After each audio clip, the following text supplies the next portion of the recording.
रूस ईरान के बीच fighter jets की बहुत बड़ी डील हुई है। ईरान को Su-35 फाइटर जेट्स देगा रशिया। रूस हमें फाइटर जेट्स देने को तैयार है, ईरान ने इसका ऐलान कर दिया है। ईरान और रूस एक प्लेटफॉर्म पर आते हुए नजर आ रहे हैं और हमने देखा कि किस तरह से ईरान की ड्रोन टेक्नोलॉजी मददगार साबित हुई है रशिया के लिए। रूस यूक्रेन युद्ध के मद्देनजर कितनी कामयाबियां ईरानी ड्रोन ने रूस को दिलाई हैं और अब रूस Su-35 फाइटर जेट्स देने जा रहा है ईरान को। यानी ईरान और रूस की दोस्ती परवान चढ़ती हुई नजर आ रही है। लेकिन हम जिक्र करेंगे रूस ईरान की डेडली डील का। इसका आने वाले वक्त में क्या असर होगा यह समझना जरूरी है। ये देखिए, रूस ईरान की डेडली डील हुई है। रूस ईरान के बीच सुखोई Su-35 फाइटर जेट की डील हुई है। रूस से 24 फाइटर जेट्स खरीदने जा रहा है ईरान। मॉस्को फाइटर जेट्स देने को तैयार हो गया है। ईरान की तरफ से इसका औपचारिक ऐलान भी कर दिया गया है। यूएन में ईरान के मिशन ने सौदे की जानकारी भी दे दी है, यूएन को भी बता दिया गया है। रूस की ओर से हालांकि फिलहाल इस डील की पुष्टि नहीं की गई है। रूस की तरफ से कोई ऑफिशियल कॉन्फर्मेशन नहीं आया है। हमारे साथ इस वक्त तमाम खास मेहमान मौजूद हैं, उनका जल्दी से रुख कर लेते हैं। मेजर जनरल एसपी सिन्हा साहब बतौर डिफेंस एक्सपर्ट हमारे साथ मौजूद हैं। प्रोफेसर संजय भारद्वाज हमारे साथ मौजूद हैं। कर्नल यूएस राठौर हमारे साथ मौजूद हैं और एम्बेसडर जेके त्रिपाठी साहब हमारे साथ मौजूद हैं। सिन्हा साहब, ये जो गलबैयां नजर आ रही है, ईरान और रूस की दोस्ती परवान चढ़ती हुई नजर आ रही है, इसका आने वाले वक्त में क्या इंपैक्ट पड़ सकता है? देखिए, इसका मैं दो बिंदु से दृष्टिकोण से देखता हूं कि यदि सुकोई 30 क्वांटिटी Su-35 24 क्वांटिटी रूस दे रहा है, बेच रहा है ईरान को, तो इसका एंड यूज़ क्या होगा? क्या ईरान यूक्रेन एयर स्पेस में फाइटर जेट को इस्तेमाल करेगा? क्या ईरान दूसरा फ्रंट, मिलिट्री फ्रंट खोलेगा यूक्रेन के खिलाफ? तीसरा, तो इसका यदि नहीं खोलेगा तो इसका यूटिलिटी क्या है?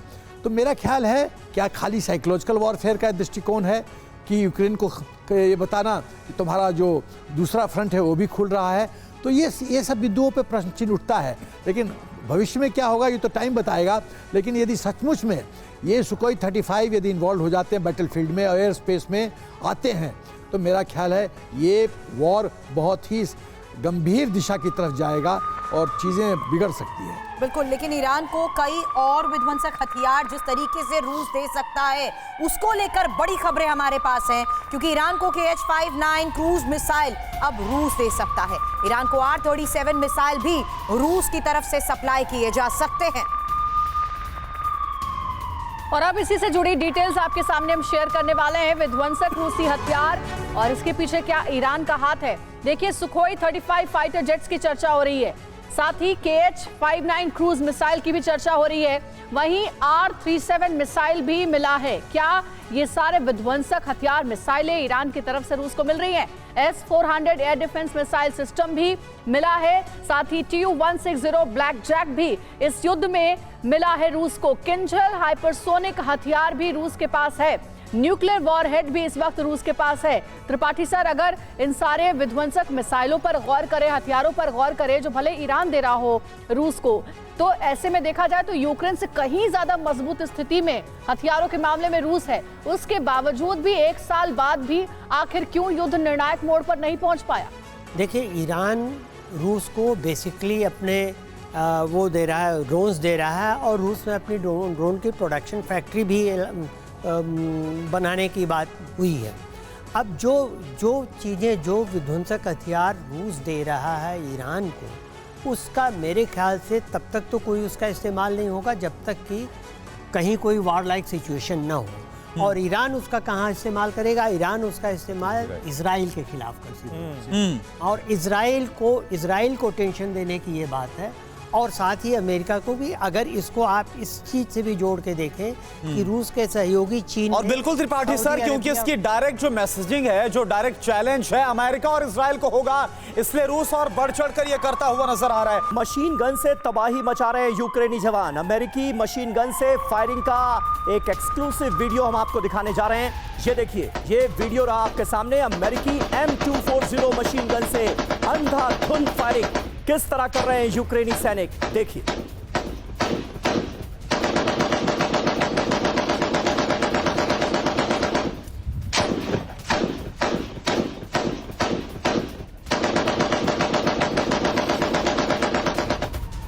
और देखिए, एक और ब्रेकिंग न्यूज है। युद्ध में कब्जे में लिए गए अमेरिकी हथियार ईरान को दे रहा है रूस। ईरान के हाथ यूएस नाटो के हथियार लगने से टेंशन में है पश्चिमी देश।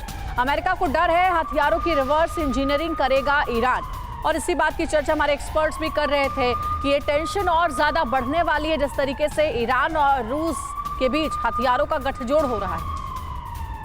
तो बड़ी चिंता इस बात को लेकर है कि क्या अब रशिया को ईरान की तरफ से वो हथियार दिए जाएंगे जो कहीं ना कहीं एक डील के तहत अमेरिका के जरिए ईरान के पास आए थे।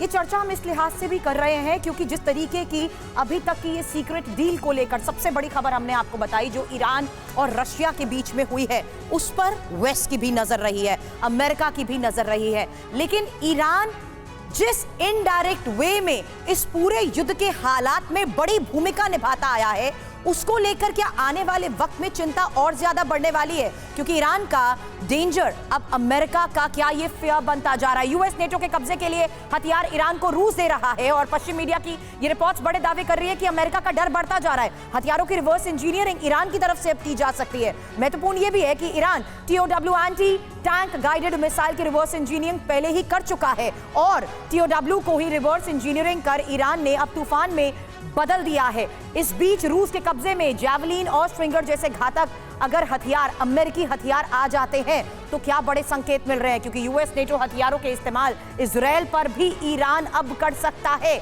जिस डील को लेकर हमने चर्चा की उस पर भी हमारे एक्सपर्ट्स ने सबसे पहले कहा कि अगर ईरान के पास कोई भी लीथल वेपन्स या किसी भी तरीके से बड़ी टेक्निक आज के वक्त में हाथ लगती है तो जाहिर सी बात है वो इसका इस्तेमाल इजराइल के खिलाफ करेगा। मेरा सवाल भारद्वाज सर आपसे है कि अमेरिका की चिंता तो जाहिर सी बात है बढ़ेगी ही इस हालात में, क्योंकि रशिया और ईरान की ये डीप स्ट्रेंथन होते जा रहे टाइज अमेरिका की नजर तो उस लिहाज से भी बहुत जरूरी थी क्योंकि यही वो ईरान के ड्रोन थे जो अमेरिकी हथियारों का युद्ध के इस हालात में कड़े तरीके से मुकाबला कर पाए।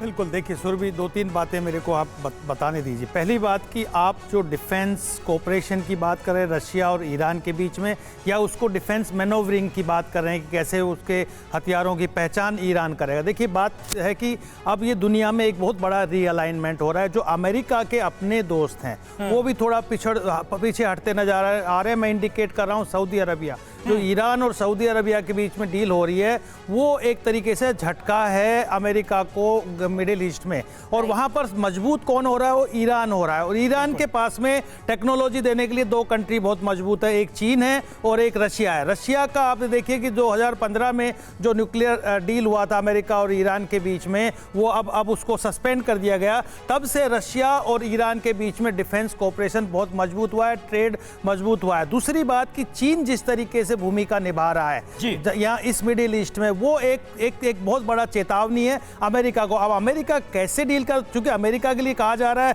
कि मिडिल ईस्ट से अब वो इंडो पैसिफिक रीजन में, या आप ये कहिए कि क्वाड और इसकी तरफ ज़्यादा कंसंट्रेट कर रहा है चाइना को। लेकिन इसमें प्रॉब्लम कहाँ आ रही है कि जो एक कॉपरेशन रशिया, चीन और जो मिडिल ईस्ट में ईरान और सऊदी अरबिया को साथ ले लेते हैं तो एक बहुत बड़ा खतरा वेस्टर्न वर्ल्ड और आप ये कहिए लिबरल डेमोक्रेट्स के लिए होने जा रहा है, जो कि चिंता का विषय होगा। बिल्कुल, और जिन दो धड़ों का हम जिक्र करते हैं, दोनों ही धड़े अपनी अपनी ताकत बढ़ाते हुए सीधे तौर पर नजर आ रहे हैं। इसका अंजाम क्या होगा ये देखने वाली बात होगी। वहीं ईरान के जरिए यूक्रेन पर न्यूक्लियर अटैक कर सकता है रशिया। रूस ईरान को दे सकता है न्यूक्लियर वेपन टेक्नोलॉजी। ईरान से मिले मदद के एवज में न्यूक्लियर वेपन तकनीक दे सकता है रशिया। ये अहम खबर भी हमारे सामने आ रही है। एसपी सिन्हा साहब, किस तरह से आप देखते हैं दुश्मन के दुश्मन को मजबूत करना भी एक तरह की वॉर स्ट्रेटेजी होती है, इस वक्त वो किया जा रहा है क्या पुतिन की तरफ से? एकदम, अंग्रेजी में कहावत है, enemies enemy is your natural friend. बिल्कुल, दुश्मन का दुश्मन तुम्हारा स्वाभाविक दोस्त है, और वही मैं देख रहा हूँ। देखिए, कौटिल्य का थ्योरी। हाँ, दूसरी बात जो मैं कहना चाहता हूँ, आप रूस का देखिए, रूस के अगेंस्ट में है 1+30। रूस बहुत महीनों तक अकेले लड़ रहा था, अब वो भी चाहता है कि नंबर गेम उसके फेवर में आए। तो नंबर गेम मतलब अपने हितैषियों को, शुभचिंतकों की संख्या बढ़ाओ, उसमें ईरान घुस रहा है इसमें। अब ईरान देखिए, जो रूस की इन्वेंट्री है, बिकॉज वॉर इतना चला है, तो एक्सपेंडिचर के रेट में और सप्लाई रेट में फर्क है। एक्सपेंडिचर ज्यादा है, सप्लाई का। बटन सर, क्या यहाँ सब अमेरिका के नक्शे कदम पर नहीं चल रहे? अमेरिका सर, रिपोर्ट्स ये दावा करती है भारद्वाज सर कि 98 ऐसे देश हैं जिनको अमेरिका अपने वेपन्स किसी ना किसी तौर पर सप्लाई करता है। क्या रशिया भी उसी टेक्नोलॉजी के आधार पर वही दबदबा कायम करने की कोशिश कर रहा है, चाइना और साथ ही ईरान के साथ मिलकर? क्योंकि मैं फिर से वही बात दोहराऊंगी, ये ईरान के ड्रोन ही थे जो अमेरिका के हथियारों का पिछले 1 साल से मुकाबला कर पाए हैं। देखिए, अमेरिका का स्ट्रेटेजी निश्चित रूप से ये रहा है कि आर्म्स मार्केट वो हमेशा तलाश करता रहा है अपने डॉलर को मजबूत करने के लिए। और अभी वही रशिया और चाइना कर रहे हैं। निश्चित रूप रशिया, देखो रशिया तो माना ही जाता है हथियारों का अब, जो जितना मिलिट्री स्ट्रेंथ, जितने हथियार रशिया के पास है वो अमेरिका के पास भी एक समय में नहीं थे।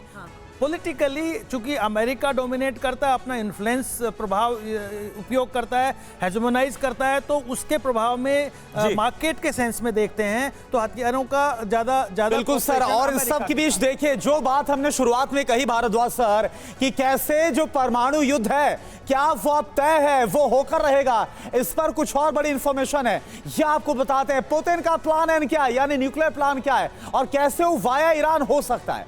परमाणु बम बनाने के बेहद करीब पहुंच चुका है ईरान, यह हमने आपको पहले ही बताया। रूस ईरान को दे सकता है न्यूक्लियर वेपन तकनीक, यूरेनियम संवर्धन में ईरान की बड़ी मदद कर सकता है रूस, और इसमें काफी हद तक आगे ईरान बढ़ भी चुका है। यूएस के खिलाफ जंग के लिए ईरान को तैयार कर सकता है रूस। यूक्रेन युद्ध में रूस को हथियार सप्लाई लगातार ईरान कर रहा है, जो हम बता भी रहे हैं, चाहे वो कामिकाज़ी ड्रोन हो, शाही ड्रोन हो, हथियार सप्लाई करने के एवज में ईरान की मदद कर सकता है रूस। और सर, ये कितना घातक होगा अगर वाकई में ये प्लान एग्जीक्यूट होता है राठौर सर? देखिए, इंटरनेशनल डिप्लोमेसी में हर चीज़ फ्लूइड होती है। ईरान न्यूक्लियर वेपन्स बनाने के बहुत ही करीब है, क्योंकि उसने वेपन ग्रेड यूरेनियम बनाने में महारत हासिल की है। अगर ईरान एक एन पावर बनता है, जो कि निकट भविष्य में संभव नहीं है लेकिन बन सकता है।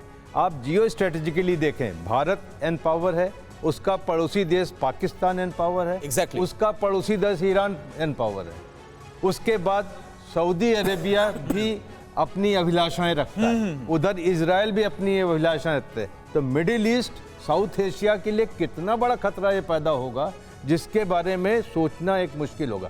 बात ये होती है कि ये सारा इलाका यूएस के इन्फ्लुएंस से बाहर निकलता नजर आ रहा है। करना ये भी आप देखिए कि आप एक ताइवान के में अमेरिका उलझा हुआ है, यूक्रेन में अमेरिका उलझा हुआ है, और जो थर्ड थिएटर तैयार हो रहा है रूस चाइना की वजह से ईरान को बढ़ोतरी मिलने तो हर मुल्क अपनी संप्रभुता के बारे में सोचेगा। ईरान का दबदबा चाहिए क्यों किसी दूसरे मुल्क को? मिडिल ईस्ट का भी अगर हम जिक्र करें तो ईरान एक शिया मुल्क है। हाँ। हमेशा उनका एक ये रहा है कि वो पूरे सुन्नी बहुल मुस्लिम देशों पे मिडिल ईस्ट में वो एक वो करें, और दूसरी उनकी जो दुश्मनी है इजराइल से, बिल्कुल, और वो सीरिया में अपना प्रभुत्व चाहते हैं, लेबनान में अपना प्रभुत्व चाहते हैं, पैलेस्तीन में अपना प्रभुत्व चाहते हैं। तो ईरान की ये मंशा रही है सदियों का और सालों का, जो बिल्कुल बिल्कुल बिल्कुल सही आपने कहा राठौर साहब। समीर, इस बीच सही एनालिसिस और ग्रेट एनालिसिस हमारे को भी समझाने के लिए कि युद्ध के इस हालात में ये खबरें आज के लिहाज से कितनी महत्वपूर्ण हो जाती है। इजराइल पर बड़ा हमला कर सकता है ईरान, ये बड़ी खबर आ रही है। ईरान को न्यूक्लियर वेपन तकनीक की खबर के बाद से इजराइल को आशंका इस बात की सता रही है कि इजराइल पर ईरान बड़ा हमला कर सकता है। इजराइल के प्रधानमंत्री बेंजामिन नेतन्याहू की तरफ से यह बयान है, ईरान का न्यूक्लियर हथियार दुनिया को बदल कर रख देगा। तमाम जो हम केमिस्ट्री देखते हैं और जो समीकरण देखते हैं वो बदलते हुए नजर आएंगे। अंजलि,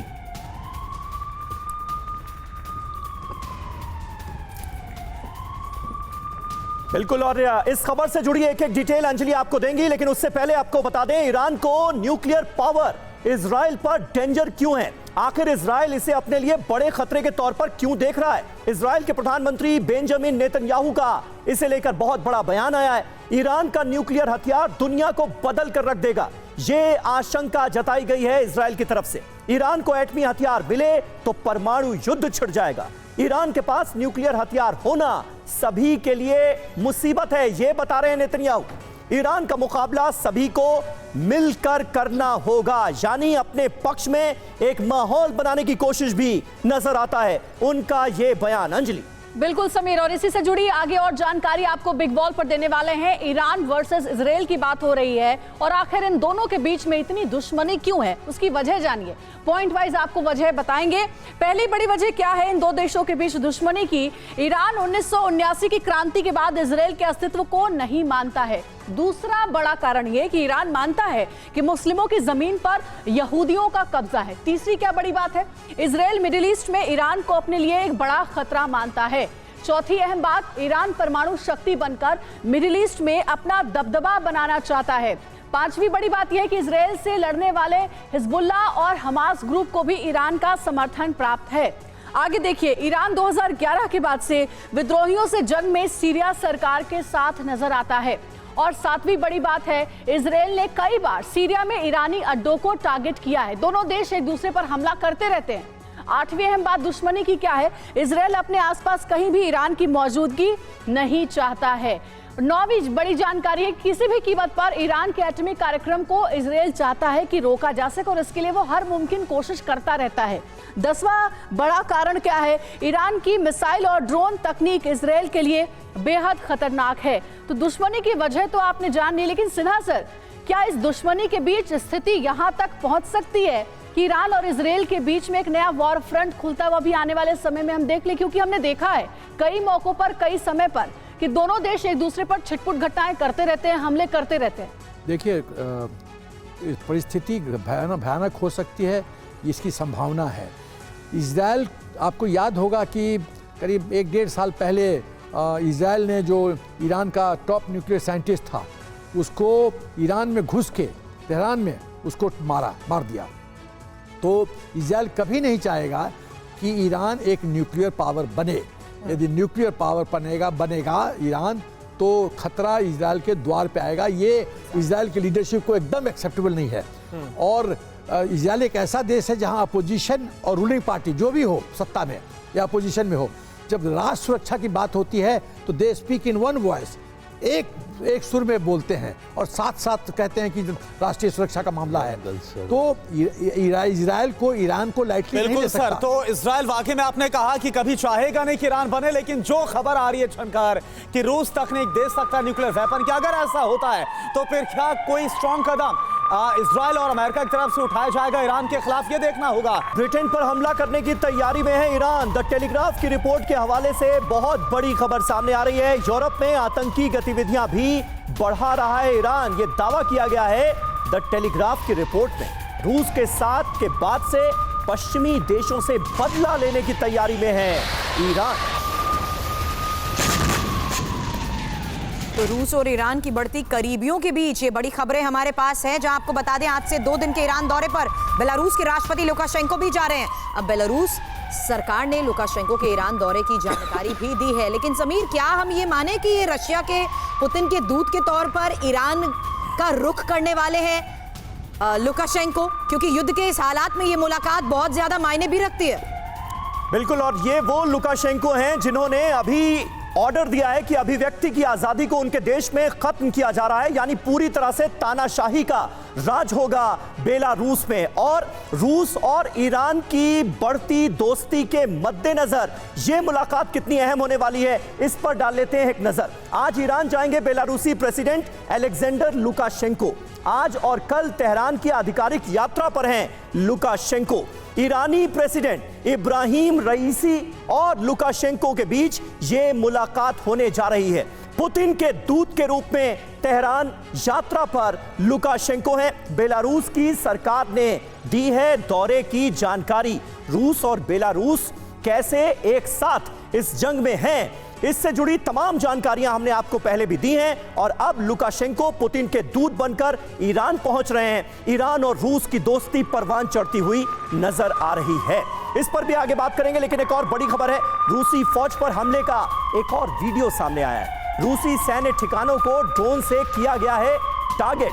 ये एक्सक्लूसिव वीडियो ये रहा आपके सामने। देखिए ड्रोन्स कितनी मदद कर रहे हैं, कितने मददगार साबित हो रहे हैं रूस के लिए। इस तरह के हमलों के जरिए, इस तरह के वीडियोस के जरिए आप समझ सकते हैं।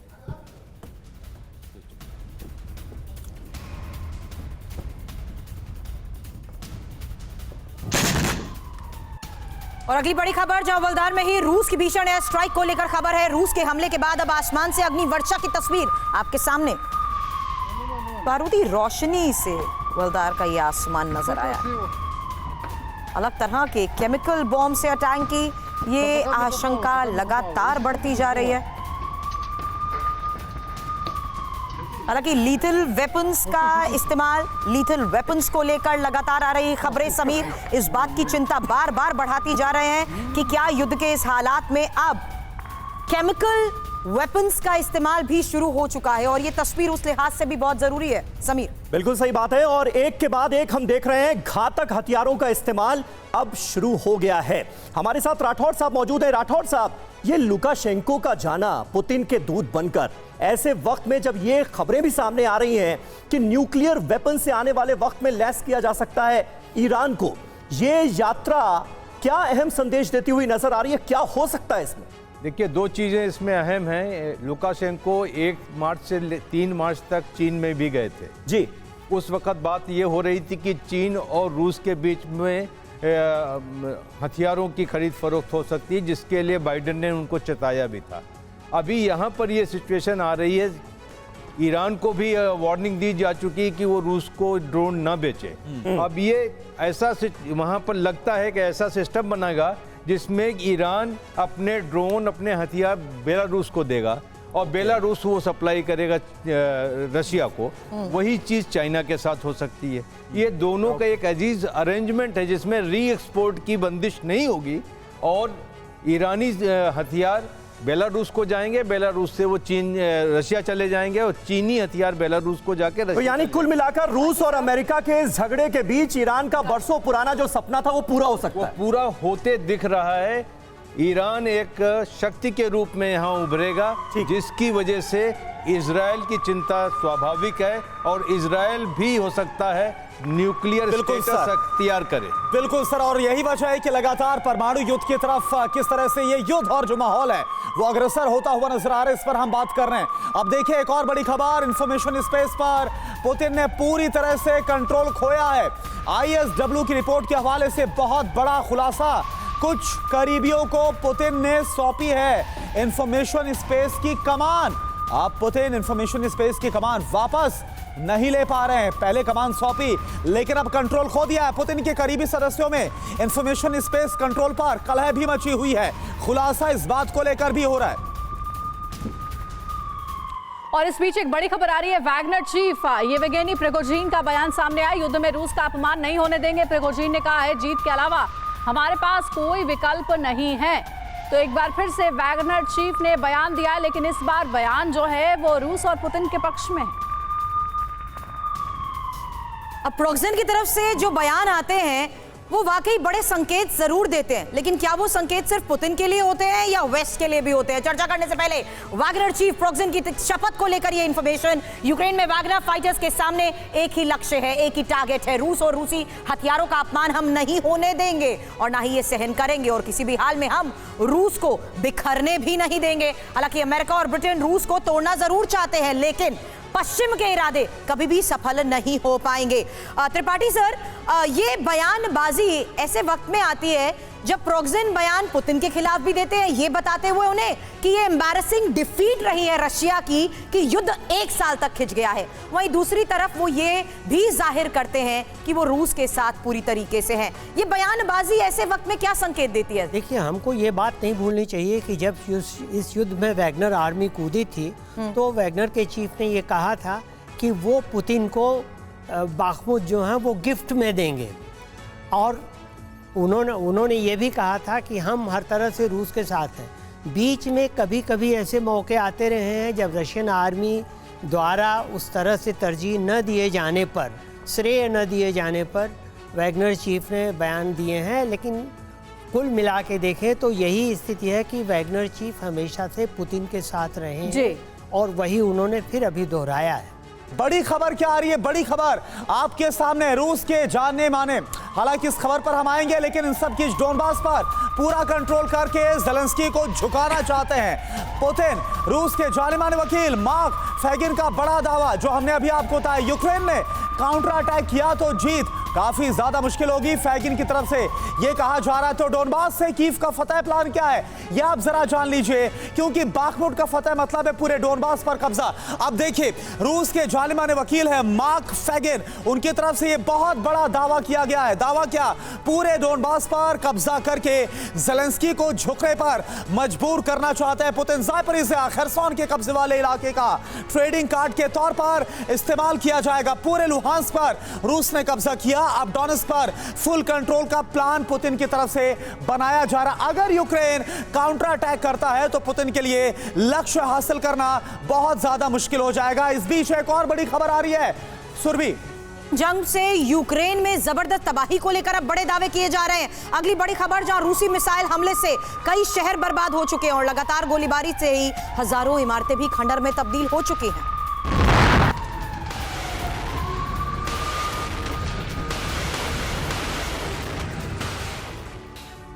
तो आप देखिए किस तरह से लगातार हम आपको तस्वीरें दिखा रहे हैं। यूक्रेन में महाविनाश चारों तरफ नजर आ रहा है, खंडहर में तब्दील हो गए शहर के शहर। क्या हुआ है अभी तक आप समझ लीजिए।